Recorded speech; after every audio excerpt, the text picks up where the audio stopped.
Saya memang hakim, tapi saya bukan lulusan Fakultas Hukum.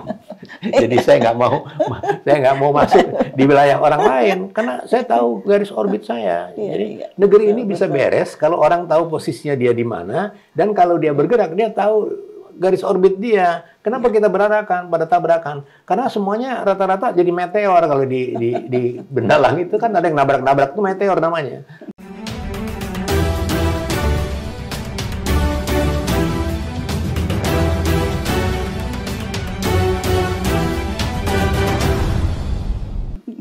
Baik, Pak. Sekarang kita mau tentang FIR, Pak, Flight Information Region ini, Pak. Bagaimana pengelolaan kita mengenai FIR ini, Pak? Karena sejak tahun 46 ya, Pak, ini sebagian wilayah udara sekitar Kepulauan Riau dan Natuna dikelola oleh Singapura. Ini ternyata dari tahun 46, Pak, ini. Nah, kemudian apa yang harus bisa kita lakukan, Pak? Ini kan ya kita dunia sudah berubah ini, Pak. Dan kita pun harus bisa menangkap perubahan itu. Jadi kalau menyangkut kewenangan, kewenangan yang menentukan policy, national interest, national policy, yang berkaitan dengan foreign policy, maka itu adalah government, pemerintah yang berkuasa. Kekecewaan saya melihat kenapa tidak banyak orang mempunyai perhatian, karena saya menyadari sekali, karena elit kita tuh terbelenggu dengan pemikiran-pemikiran 5 tahunan. Ya, sorry, tapi seolah-olah tuh tidak punya visi. Kenapa? Karena kita nggak punya kok. Saya nggak tahu kok kita punya perencanaan strategis jangka panjang apa. Nggak tahu saya. Ya. Mungkin ada, tapi tidak disosialisasikan mungkin. Ya, saya nggak tahu. Jadi long term strategic planning dari negeri ini dalam menuju cita-citanya itu apa? Itu kita nggak tahu. Nah, balik lagi ke tentang FIR Singapura, itu adalah warisan kolonial. Ya, warisan kolonial. Pada ketika itu ICAO, kita belum jadi anggota ICAO, International Civil Aviation Organization, meminta supaya di wilayah Selat Malaka, di wilayah FIR Singapura itu dikelola oleh otoritas penerbangan yang bisa dia percaya. Nah, saya nggak tahu juga bagaimana perkembangannya, bagaimana prosesnya, tetapi dalam salah satu meeting itu regional air navigation meeting antara otoritas penerbangan kolonial Inggris di Singapura dan otoritas penerbangan kolonial Belanda di Batavia, itu terjadi persetujuan bahwa itu dikelola oleh otoritas penerbangan kolonial Inggris. Tetapi saya pernah dikasih lihat dokumen minute of meeting dari perjanjian kolonial itu oleh teman saya, dosen Fakultas Hukum UI, yang sekolah di Leiden. Saya nitip dia, tolong titip dong, cariin gimana sih sebenarnya sejarahnya begitu. Saya pernah juga diskusi dengan Profesor Pablo, dia cuma mesem-mesem aja. Saya mengundang kecurigaan saya, kenapa dia mesem-mesem ya? Nah, itu terjawab dengan teman saya, dosen Fakultas Hukum UI. Dia research dan dia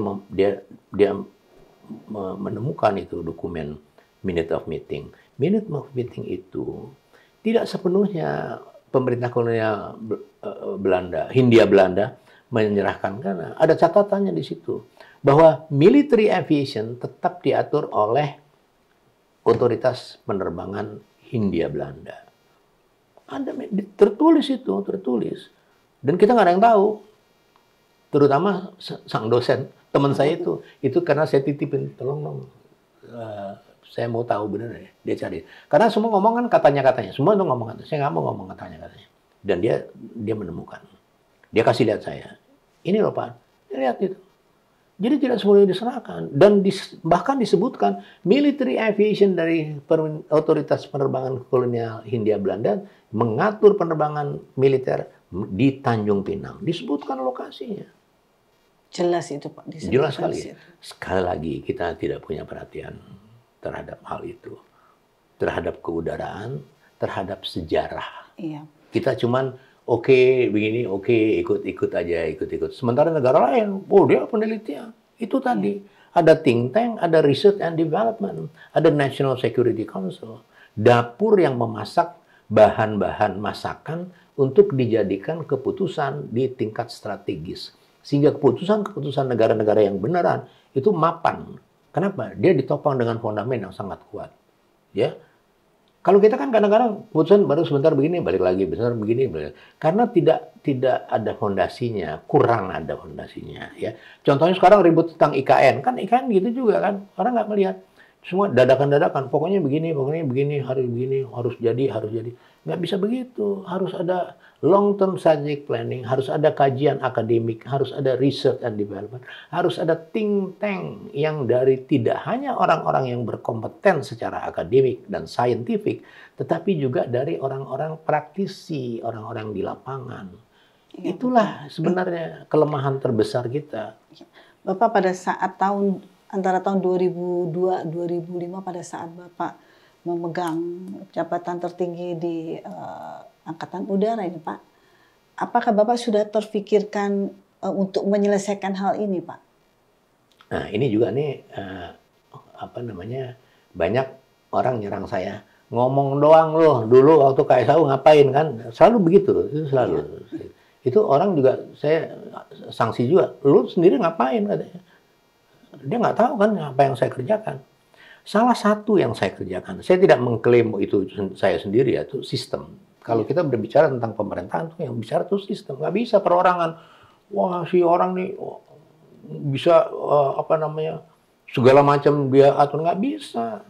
Sistem. Karena dia nggak tahu semuanya kan. Itu namanya leadership. Ya, leadership. Nah, salah satu yang saya angkat ke permukaan adalah peristiwa Bawean. Ya, peristiwa Bawean tanggal 3 Juli tahun 2003. Saya juga nggak mau cerita menonjol-nonjolkan itu. Saya enggak lah. Saya cuman kepengen bilang begini. Saya tahu betul bahwa pelanggaran udara, pelanggaran penerbangan liar di Indonesia itu sudah terlalu banyak. Orang seenaknya terbang di atas itu udah terlalu sering. Kita tegur apa segala macam udah sering, dan biasanya tidak diberitakan, diselesaikan di bawah meja. Saya nggak mau itu. Saya udah punya cita-cita. Pada satu ketika waktu saya punya kewenangan, saya pengen mengangkat ini.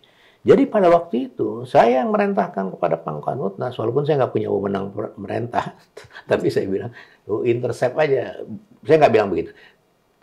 Tolong kerjakan sesuai prosedur yang ada, yang berlaku. Kalau ada apa-apa, lapor saya, nanti saya tanggung jawab. Dia kerjakan itu. Nanti mengintercept. 2 F-16 mengintercept F-18 Amerika, US Navy, yang satu kapal. Dia satu kapal itu banyak sekali pesawatnya. Dan ini 2 nih, ugal-ugalan, dia berani aja ya. Tapi itu memberikan remark bahwa, hey, ini rumah gua nih, gitu. Lo izin dong, gitu misalnya. Jadi pada salah satu komunikasi, mereka mengatakan, you seyoganya harus izin dengan air traffic control kita, itu aja. Tapi kita memberikan sinyal itu. Perang udara kita itu nonsen, nggak mungkin lah kita lawan Amerika, satu kapal induk pesawatnya banyak, itu nggak mungkin. Tapi kita kasih wake up call namanya. Lihat nih ya, gitu. Itu sebabnya pada malam hari saya kontak teman saya, wartawan Kompas, untuk menurunkan itu di pagi harinya, tanggal 4 Juli pada waktu itu, muncullah. Satu-satunya media yang muncul itu. Biasanya itu orang nggak diangkat ke media. Saya ngangkat di media. Dan saya bikin press conference besoknya di Madiun. Harusnya saya kasih seperti tahu. itu, Pak. Jadi ya, itu salah satu aja yang upaya saya. Saya merubah negeri nggak mungkin. Saya cuma kepala staf angkatan udara itu sub sistem kecil banget dari itu. Nggak bisa. Ya. Orang yang mengatakan begitu tuh nggak mengerti dia. Jadi saya juga nggak tersinggung, biasa. Dia orang nggak mengerti ngapain kita layanin kan, biar aja. Tapi itu biasa. baik, Pak, secara berpengalaman. Salah satu aja yang saya kerjakan itu. Ya. Salah satu. Mungkin Bapak selama perjalanan ini mempunyai strategi. Ini harusnya strateginya seperti ini untuk kedaulatan udara kita, Pak. supaya nanti ke pemerintahan mendatang pasti akan menjadi perhatian utama ini, Pak? Sedikit sekali harapan itu ya. Karena Bapak pesimis? saya nggak pesimis, saya optimis. Tetapi saya realistis. Saya realistis. Sebuah negara yang tidak punya sistem yang benar, yang seharusnya, itu sulit. Ya. Contohnya sederhana gini. Apa sih sistem pertahanan keamanan negara kita? Kan nggak tahu kita. Itu. Kalau kita diserang, apa sih yang dikerjakan? Apa sih Bu Ida kerjain kalau kita lagi diserang? Nggak tahu kan? Seharusnya tahu. Bagaimana tahunya? Nah, saya kasih contoh lagi. Australia pada tahun 1989 menyelenggarakan namanya Kangaroo 89, latihan gabungan kewaspadaan nasional. The biggest ever national defense exercise. Tahun 89, Kangaroo 89. Itu panjang waktunya, berapa bulan. Dia berlatih bagaimana Australia kalau diserang musuh. Jadi misalnya ada warning, oh ada gejala musuh nih, oh begini, oh musuhnya udah datang nih, oh begini. Dia bikin itu di dalam buku putih yang namanya white paper, Australian white paper. White paper itu terdiri dari macam-macam, tapi intinya adalah defense white paper. Itu ada ekonomi, ada politik, ada culture, ada segala macam.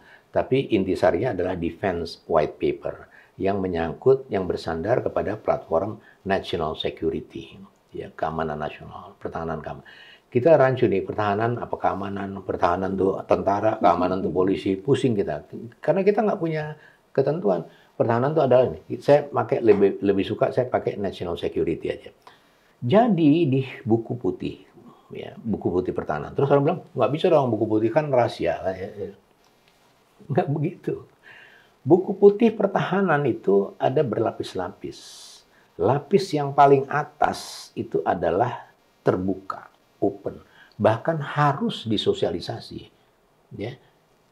Di buku putih itu, dia kasih tahu orang Australia, semua orang Australia itu, kalau negara kita dalam ancaman, kita begini loh. Misalnya, yang akan bertahan duluan tuh tentaranya. Kalau tentaranya habis, yang bertahan tuh tentara cadangan. Dia punya tentara cadangan. Yang kalau nggak ini. Itu tertulis dan disosialisasikan. Sehingga semua warga negaranya tahu kalau negaranya dalam ancaman, oh posisi saya di sini. Saya sebagai tentara, posisi saya paling depan. Saya tentara cadangan, saya berlapis kedua.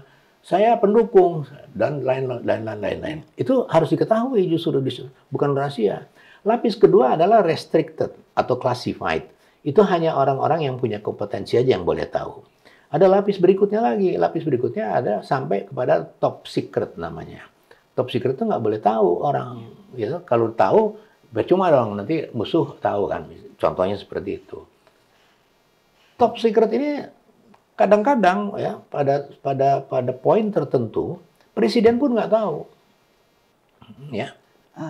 Pak Capi, ini begitu banyak pemikiran-pemikiran Bapak yang ada secara pengalaman dan keinginan dan tahu bagaimana yang harus dikerjakan.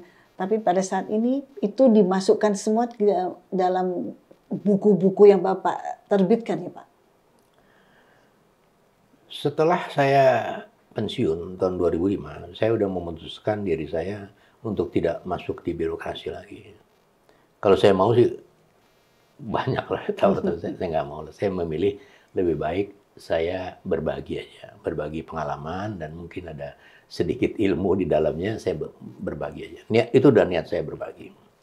Itu sebabnya saya nulis banyak, itu sebabnya saya banyak sekali diundang oleh media. Saya berbagi aja. Nggak ada interest lain, nggak ada kepentingan lain. Ya, berbagi, saya begini-begini terus untuk nanti ditawarin jadi menteri selesai. Enggak. Saya tetap mengerjakan berbagi aja. Dalam perjalanan berbagi itu, perkembangannya kan cukup mengagetkan saya juga karena para praktisi di lapangan tentang keudaraan, tentang penerbangan terutama, itu seolah-olah kalau ada masalah dia ngadu ke saya. Gitu. Pak Saifullah aja ngadu ke saya kan, jadi karena dia lihat saya sebagai figur yang mungkin didengar ya, didengar apa enggak, saya nggak punya peduli juga. Saya cuma mengekspresikan yang saya lihat dengan platform pengalaman dan pengetahuan saya. Ini kan harusnya begini, ini kan harusnya begini, itu aja. Saya juga menghindari kritikan-kritikan saya itu menyerang atau destruktif. Saya nggak kepengen. Saya kepengen membangun. Saya turut bersama-sama membangun. Dalam perjalanan itulah banyak juga, tidak hanya para praktisi di lapangan, para guru besar pun banyak juga berdiskusi, ngajak saya berdiskusi. Contohnya kayak Profesor Saifullah. Kalau saya ceramah-ceramah tentang itu, biasanya saya juga dengan para akademisi yang keren-keren. Saya kecil banget ya, dia kan profesor, doktor, saya nggak ada apa-apanya. Tapi karena niat saya berbagi, saya nggak peduli itu, saya berbagi aja. Kadang-kadang dibilang sok tahu, itu nggak apa-apa juga. tapi teman-teman guru besar itu senang sama saya. Iya kan, iya Pak, yang saya alami itu begini loh gini. Kan ada Dasein, ada Solon, ya. Jadi ada kajian akademik, ada masukan dari lapangan kan sebetulnya. Itulah yang memberikan pengkayaan sehingga kita menemukan, ya kalau tesis jadi sintesis misalnya kayak begitulah. Dan itu harus kita gunakan, harus kita kolaborasi, kita harus memperkaya knowledge kita dengan banyak cara. Sehingga pada tahun 2019 itu saya capek ngelainin, udahlah kita kumpul aja. Jadi saya bikin namanya Pusat Studi Air Power Indonesia. Nggak muluk-muluk, itu cuma pertemuan sebulan sekali, para praktisi dan para akademisi kumpul, saya kumpulin aja, suruh mereka, apa keluhan kamu, ini bagaimana teorinya, bagaimana aja. Dan mereka senang gitu, jadi ada forum berdiskusi di Pusat Studi Air Power Indonesia. Ting-tengan, ya, amatiran lah. Saya cuma ngumpulin, kita bicara-bicara. Hasil dari setiap monthly meeting itu saya bikin tulisan. Ya, saya bahan tulisan Bapak ya. Sebagian ke media. Sebagian yang penting-penting itu pointer-pointer saya sampaikan dengan cara saya sendiri ke decision maker. Ya. Jadi diam-diam misalnya ke Menteri Perhubungan enggak juga, cari siapa sih temannya menteri, siapa gitu. Karena itu saya sering kerjakan sebelum saya bikin Pusat Studi Air Power. Beberapa pejabat negara pun kadang-kadang juga ngundang saya. Ya. Contohnya pada tahun 2007 atau 2009, pada waktu kecelakaan pesawat terbang banyak terjadi, itu Presiden mengundang saya ke istana. Pak Capi tolong dong, bisa nggak nyelesaikan ini? Ya, kalau bisa saya kerjakan, saya kerjakan.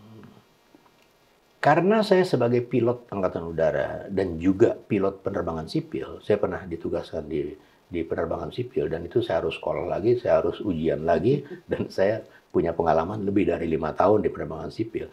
Jadi saya tahu banyak tentang penerbangan, apakah itu military aviation atau civil aviation. Itu sebabnya waktu diundang sama Presiden, saya bilang, saya selidiki dulu. Yang maksudnya yang mana? Ini kecelakaan. Oh ya gampang itu, saya bilang. Saya bisa selesaikan, saya bilang. Bukan sombong ya, bukan menyepelekan, bukan. Karena saya tahu akar masalahnya. Okay. Saya tahu betul akar masalahnya. Di mana akar masalahnya? Nyogok kan, korup kan. Itu izin diperjualbelikan. Ingat nggak dulu ada macam-macam lah gitu ya. Saya nggak punya bukti ya, tapi itu kalau orang mau cari bukti gampang sekali kan, gampang sekali. Banyak pelanggaran, mundur sedikit. Di dunia penerbangan itu sederhana sebetulnya. Dunia penerbangan itu sebetulnya adalah conveyor belt menuju civilization. Ya. Dunia penerbangan itu dan semua dunia yang bersangkut paut sama teknologi itu sebenarnya memberikan pelajaran kepada masyarakat pengguna teknologi untuk menjadi orang-orang yang taat aturan, orang-orang yang civilized, orang-orang yang beradab. Kenapa?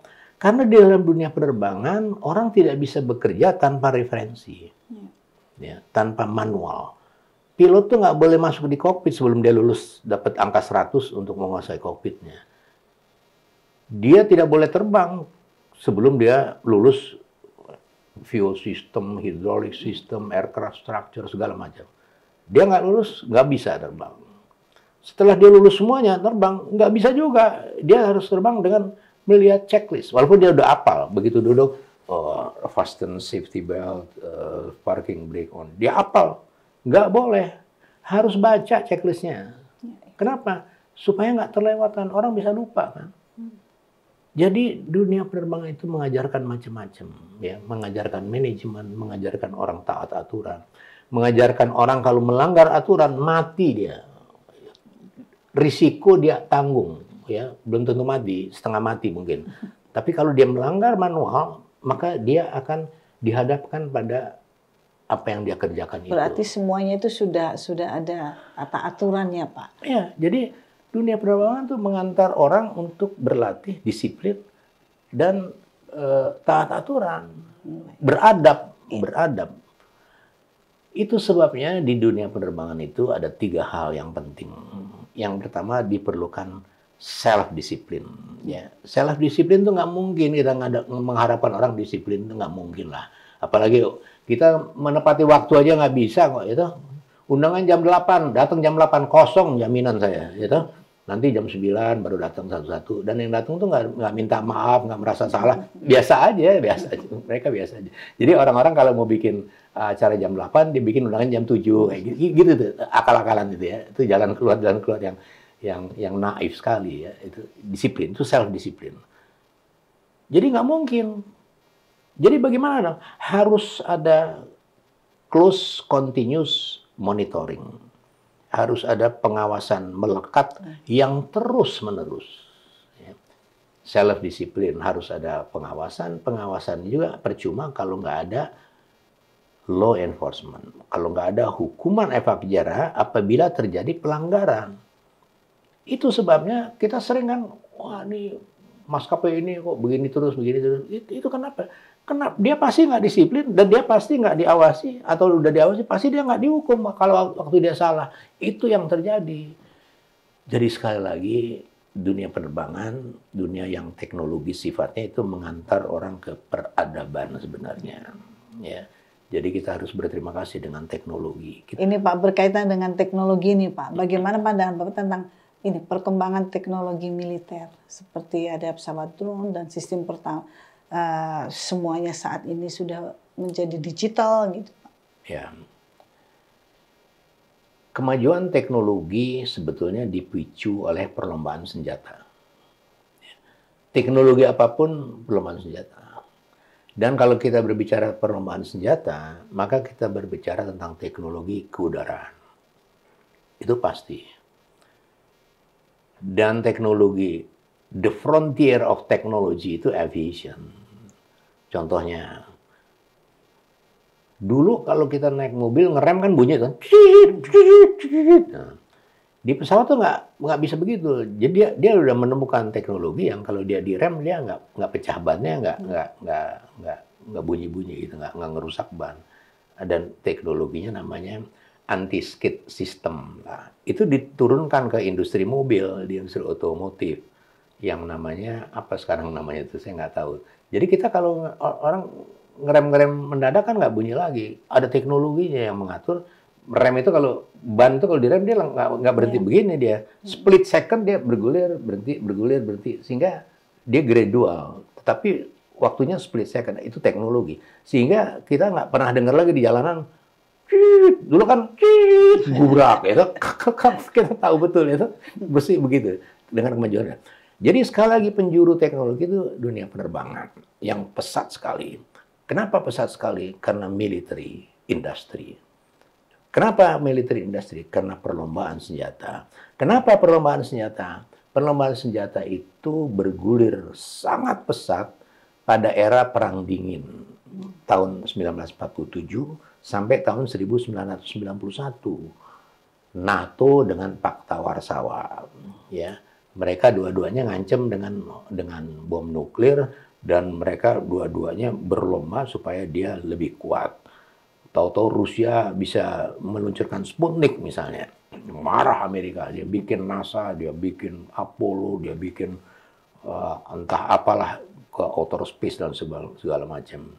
Itulah perkembangan teknologi. Ya, dalam bungkus besar perkembangan teknologi itu, inti dari perkembangan teknologi itu, penjuru dari perkembangan teknologi adalah perlombaan senjata, ya, military industry.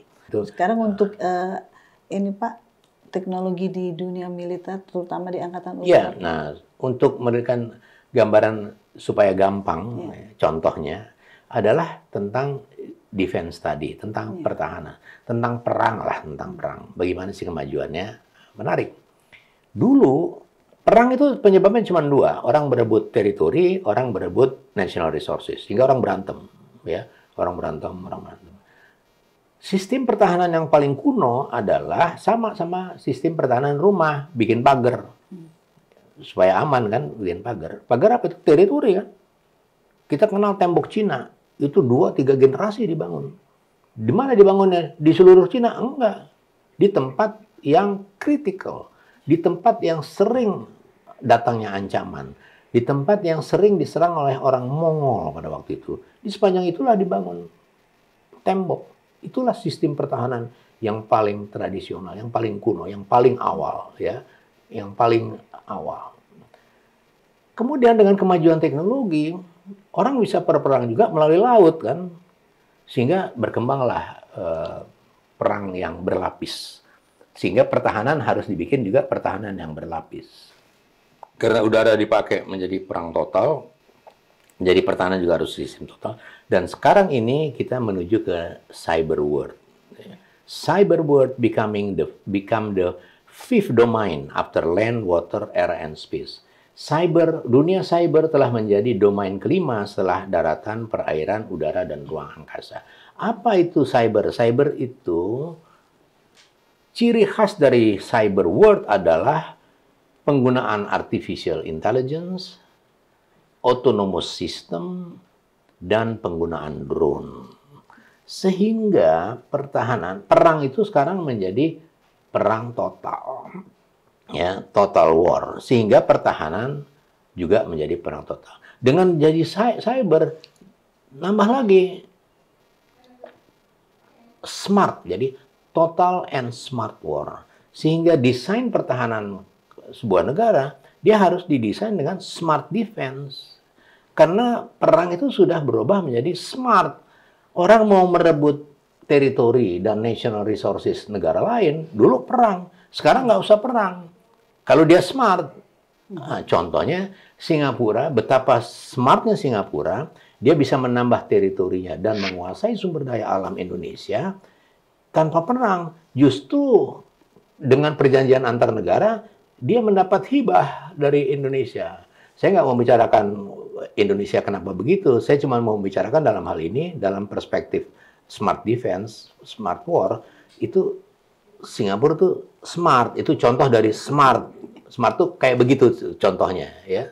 Nah, persoalan, oh kita kan begini, itu persoalan lain. Nanti itu perlu kajian. Saya nggak punya waktu untuk mengkaji lebih banyak. Saya cuma bisa lihat di permukaan. Saya hanya lihat big pictures-nya aja. Jadi seperti itu. Jadi bagaimana sih sekarang? Sekarang nggak punya pilihan lain. Semua negara harus mendesain sistem pertahanan keamanan negaranya, national security-nya, rely on high technology, dan total and smart defense system. Ya. Contoh lagi, total and smart. Israel kan lagi perang nih sama Iran. Gitu. Iran nyerang Israel ya. Israel belum balas nih, belum kelihatan balas beneran, belum kelihatan. Toto mati presidennya Iran itu, kecelakaan pesawat. That's smart. Tidak perlu dipertanyakan kenapa matinya. Makanya Iran buru-buru bilang, ini kecelakaan pesawat, begini. Israel diam aja. Tapi setelah dia diganggu lagi, dia sikat itu kepala siapa tuh, Haniyeh itu ya, di teritorinya dia. Tamu negara setingkat presiden di teritori Iran, dia sikat. Sebelum orang ngomong dia udah bilang, kita yang ngerjain. That's smart war. Itu contoh dari smart war tuh seperti itu. Kita nggak bisa memahami kalau kita nggak smart. Itu aja masalahnya. Tapi saya melihat, sekali lagi, saya melihat gambar besar, saya melihat di permukaan, itulah gambaran contoh dari smart war. Total and smart war. Ya. Ini terminologi ngarang aja saya. Tapi kan Indonesia sudah menuju ke situ kan Pak? Bisa iya, bisa enggak. Karena dalam menuju ke situ kan kita harus, kalau kita menuju ke satu tujuan, kita kan harus membekali diri kita untuk bekal kita apa gitu kan ya. Bekal kita apa? Sekarang eranya smart war, kita harus berbekal smart bekal gitu. Kita harus punya bekal yang smart juga. Apa bekal yang smart itu? Kita harus punya perencanaan yang matang, kita harus punya pembagian pekerjaan yang benar. Sehingga kayak tadi, setiap orang, setiap pejabat tuh tahu di mana posisi dia. Kalau dia bergerak, dia tahu di mana garis orbitnya. Dia bergerak di garis orbitnya, dia harus mengikuti aturannya, manualnya. Itu dulu. Baru kita bisa bicara tentang fear lah, inilah, itulah. Selama tatakannya kita nggak toto, kita nggak akan nyampe-nyampe. Nggak bisa. Kelemahan terbesar kita adalah kita belum punya long-term strategic planning, kita belum punya think tank di tingkat nasional, di tingkat strategis, kita juga nggak kelihatan jalan research and development yang terpadu. Kita punya BRIN, tapi BRIN itu campuran dari mana-mana sehingga semuanya, ya saya nggak boleh bilang nggak kerja, tapi yang kelihatan ya sekarang ya, dengan 8 dibubarin, dengan apa semua Dewan Penerbangan dibubarin segala macam, kelihatan hasilnya ya.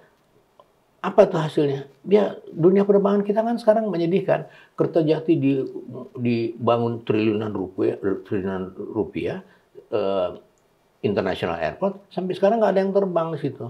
Kenapa? Nggak ada konsepnya. Kembali lagi nggak ada kajian akademik. Kembali lagi, education and training, research and development, think tank di tingkat nasional. Australia tuh punya think tank, khusus think tank di tingkat nasional mengenai pertahanan. Namanya Kokoda Foundation. Saya pernah diundang di Kokoda Foundation pada waktu dia membuat workshop. Itu saya belajar, oh begini rupanya. Dan itu adalah ramuan-ramuan bumbu dapur untuk dimasak oleh elit pengambil keputusan, mengeluarkan kebijakan strategis, mengeluarkan kebijakan luar negeri, merumuskan national interest, merumuskan national policy. Jadi itu yang hal-hal yang basic yang harus kita toto terlebih dahulu. Jadi kita udah menuju ke sana, saya nggak bisa jawab. Karena saya nggak tahu.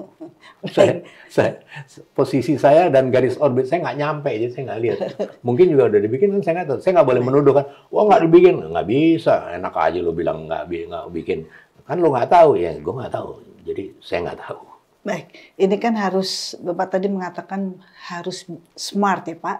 Nah ini apakah Bapak mempunyai pesan untuk generasi muda yang bercita-cita? Atau yang saat ini memang sedang menjadi taruna ya, di TNI, terutama Angkatan Udara ini? Apakah harapan Bapak ini? Harapan saya itu sederhana.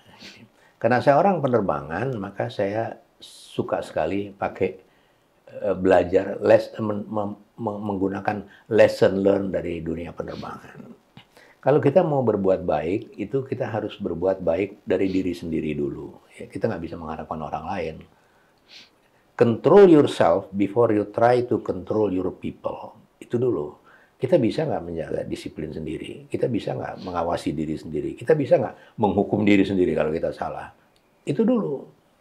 Jadi dalam leadership tuh jelas, control yourself before you try to control your people.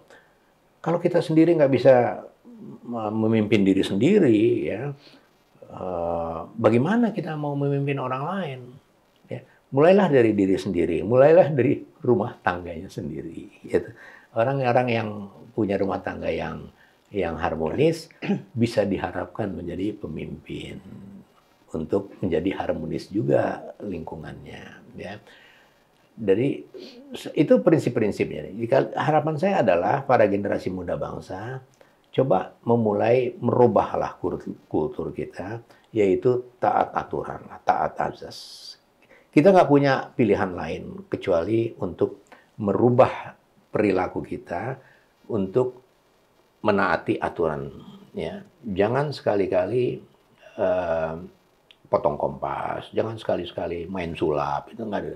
Itu kan main sulap tuh ya tukang sulap ya. Gitu. Kalau mau main sulap ya jadi tukang sulap aja gitu. Jadi jangan semua mau disulap, nggak bisa.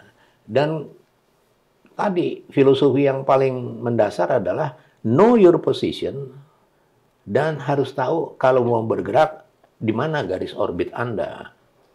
Jangan sekali-sekali jadi meteor. Itu aja pesan saya. Baik. Meteor tuh nggak tahu posisinya, nggak tahu garis orbitnya, dia nabrak-nabrak. Gitu. Please, generasi muda bangsa, jangan jadi meteor. Selesai.